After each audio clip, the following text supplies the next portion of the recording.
Guys, you don't see this in Samarkand every day. The city was literally covered by a snowstorm. And in a short time, a month's worth of precipitation fell. The streets are covered in snow, cars can barely get through,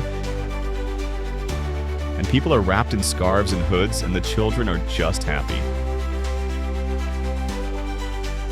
They make snowmen and play snowballs. For Samarkand, such snow is a real rarity. How do you like this winter fairy tale? Share in the comments.